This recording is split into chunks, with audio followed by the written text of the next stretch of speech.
Get it going. Looking good. Let's go. Alright, I am ready.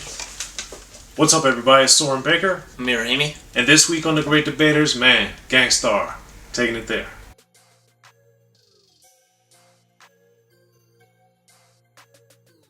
Yes, we're back here on The Great Debaters, Soren Baker, Amir, Rahimi, and today we're picking our top 3 picks from Gangstar's Daily Operation. Man, Amir, this is a great one, and with this 3-album run, Gangstar had clearly established itself as one of rap's premier groups, no pun intended, and they were definitely showing a great evolution sonically, lyrically, thematically, even, I'd say that even the album covers had progressed nicely to where this one is got a lot of important information on there, especially obviously shout out to Malcolm X photo in there as well.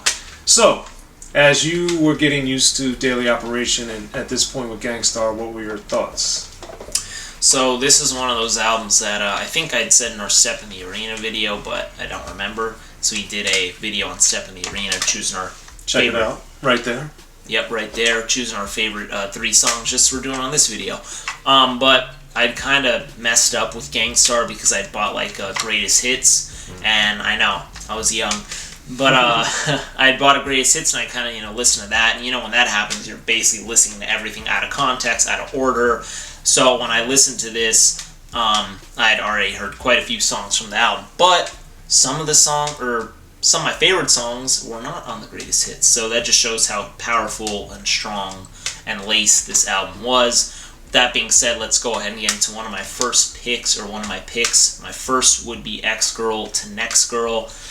Oh man, this song was on one of the greatest hits. They had 2. They had the full clip Decade of Gangstar, and then they had the Mass Appeal Best of Gangstar. Right.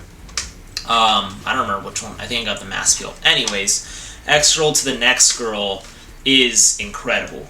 The instrumental, I love. Guru, I like how he's talking about multiple women on the song. It's not just one relationship, he's talking about a few.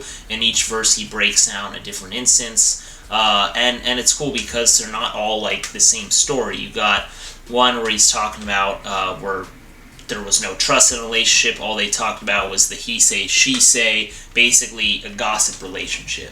He say she say, fights, etc. They don't even trust each other. Like it's one of those relationships that it's probably more lust than anything else. Then they got another one where the girl's kind of like the sugar mama and she's treating him out, etc. Then you got another relationship where the family doesn't even really like her. The dad doesn't even look at her. She runs into the mom at the bus stop, but she used to have Guru scheming and robbing. So it shows also like how he is different with all these women too, or his personality changes or whatever. So I thought that was interesting. It's very like a relatable song, but also on top of that, all those stories, Guru's just basically keeping it with respect. He's ready to move on to the next relationship. He's not saying fuck you bitch, he's not saying anything like that. He's saying peace and respect, c'est la vie, much respect girl, etc. So I thought that was also clever, and it's a very like innocent, honest song by Guru. And then I can't forget to mention this, the chorus, that KRS-One Boogie Down Productions vocal sample. I love that. DJ Premier does excellent on that. Such a good song. My first pick. That's not one of my picks, but I do enjoy it and appreciate the things you were saying, especially with the Boogie Down Productions and the scratching in the chorus. I thought that was rather clever and well executed. My first pick is going to be Soliloquy of Chaos. So, as somebody that would read the song titles before I listened to the album and as I was listening to the album, I just always remember when I looked at that the first time and I was like, what in the world is this going to be? Yeah. And then, sonically is my focus of this song because Premier, of course, gets so much acclaim for his production, and Soliloquy of Chaos is one of my favorite songs of his that no one really talks about much, which is why I'm so glad we have the opportunity here on Unique Access and The Great Debaters, because this beat is so amazing. And in 1992, we were still in sampling, but we were starting to get away from it a little bit because the laws have become prohibitive. But Premier, obviously, that's been a hallmark of the majority of his production, is his great sampling techniques. And this was one of those things where I was so excited to hear like strings and orchestra and these different things that hadn't been utilized too much at this point in rap, and I just thought it was super distinctive and just amazing the way that it executed, and the pulsating nature of the strings I think worked so well with the drums, and how just sonically, man, this is just a very mesmerizing piece of work in my opinion. And then Guru, of course, ties into that with his rhymes, but to me the beat just overpowers everything, and Guru does a great job, but to me it's all about the beat on this one. So, Amir, what's your second pick? It's definitely an underrated song, but I remember that did make it to like one of the greatest hits. I had heard that before, and it is an excellent song. Moving on, that's not one of my picks, so I'll move on to I'm the Man, which, man, I love that song. That's Guru. We got Lil Dap from Group Home. We got J. Rue the Damager. Also a little bit of foreshadowing on this, because this was 1992. Group Home's album came out in 95, if I recall off the top of my head. And then J. Rue's album came out in 94.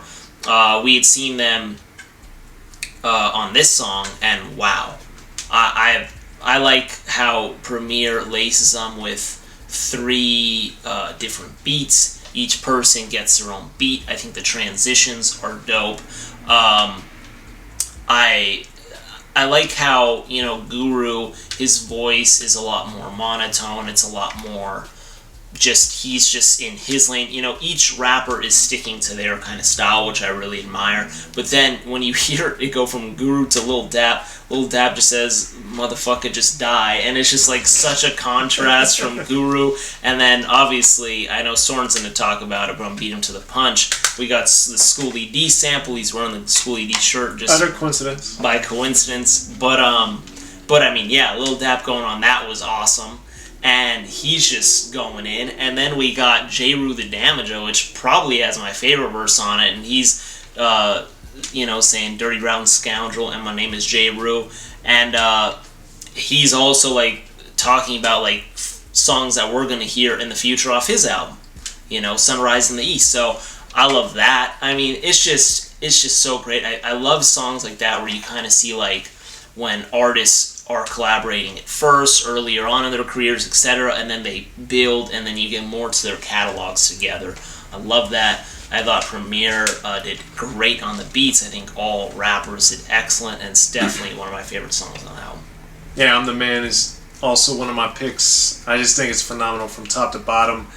The ingenuity to have the 3 different beats I thought was spectacular. Of course, sampling Schoolie D, P.S.K, never a bad thing, and Lil Dap I think does a phenomenal job, and I like the other musical elements Premier added, because of course the P.S.K original music is very skeletal and very just percussion heavy, and Premier added some nice elements that I think worked well with not only the song, but to Amir's point, with Lil Dap's voice, which, man, the Living Proof album is so phenomenal because of the matching the sonics with what Group Home was doing. And then with the third verse, J. Rue, Amir mentioned it, the Dirty Rotten Scoundrel, "My name is J. Rue," just the way he was swinging on that part of the song I thought was amazing. It sounded like people say, another instrument. And I just thought the execution of this song, I'm the Man, from lyrics to style to having Guru introduce Lil Dap and all this, it was just amazing to me, man. I really liked it. And the fact that the 3 beats felt so differently. When I was first hearing it, I really thought I'd gone to another song, and it just had changed, and I was like, oh, what's going on with this Lil Dap guy? But then I realized, like, wait a minute, this is all the same song. So many layers and levels of it just stuck with me at the initial listens, and then today still resonate with me as a phenomenal song, and one that is just amazing to listen to. So that's my second pick. What's your third pick, Amir? You know what? I'm looking at the back of the cassette tape, and I realize all my picks are on side A. So, not to say side B isn't good, because I was actually... It's really good, but B.Y.S. was also up there for one of mine. Soliloquy of Chaos, which was on side A, was one of mine, potentially. But I'm going to go with Take It Personal.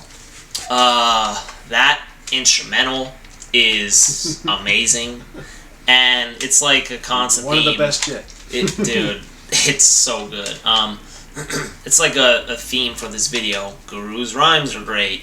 Premier's instrumentals are great. The scratching's great, etc. Like, it's just all...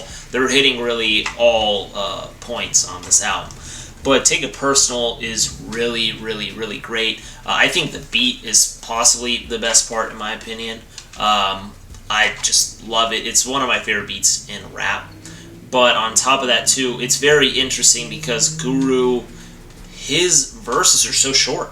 Right. They're really, really, really short. But you get, like, the message he's trying to take. And you can also kind of tell from the name of the song, Take It Personal. So whether it be people in the music industry, whether it be, like, old friends who think Guru, changed or isn't the same person he used to be or whatever, Take It Personal.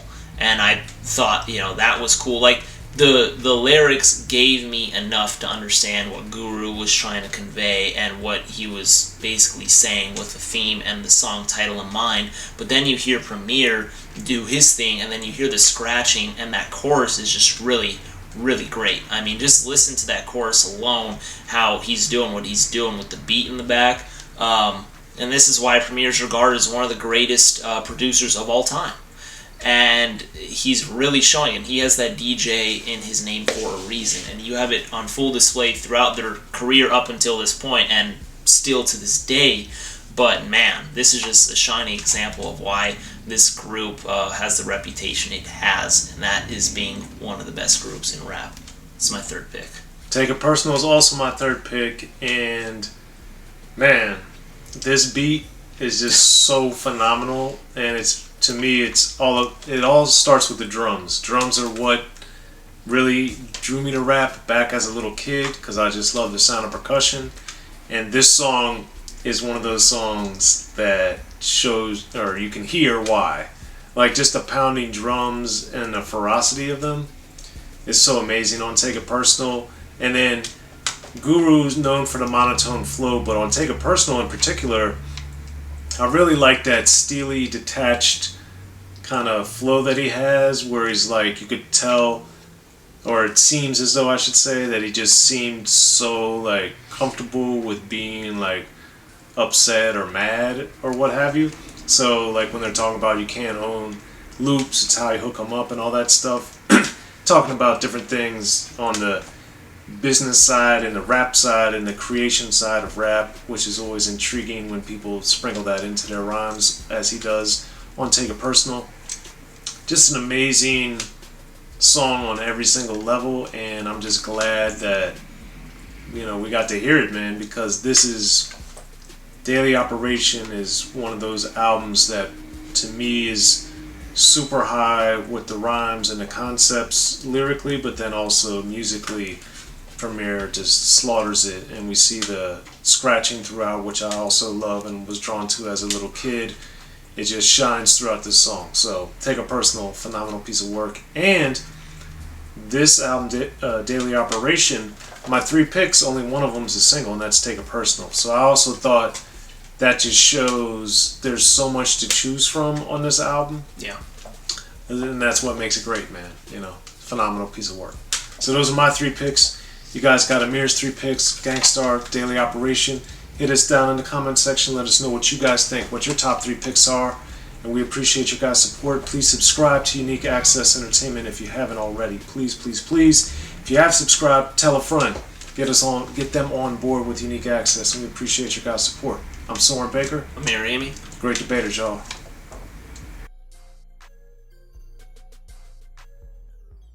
Be sure to check out the history of gangster rap by Soren Baker. He's official. History of Gangster Rap features exclusive interviews with Ice-T, Snoop Dogg, MC Ren, the D.O.C, and dozens of others. The History of Gangster Rap, a definitive look at how Los Angeles changed rap forever. In Los Angeles, the streets definitely set the tone of the hip-hop music. At 19, I got a $50,000 car. My whole angle always was, I'll be street, but I will always tell you the horrors that go along with this life. There will be penalties and casualties for just wearing the wrong color in somebody's neighborhood. And once gangster rap made it from the streets to the TV, the genre exploded. What's that 5 on your MTV Raps with NWA? Yo MTV, it just catapulted us from being local heroes to national gangbang rappers. The History of Gangster Rap discusses it all from 1980 up till today. It's always gonna be shit happening in the streets. You know what I mean? So it's always gonna be something to talk about. The History of Gangster Rap in stores now.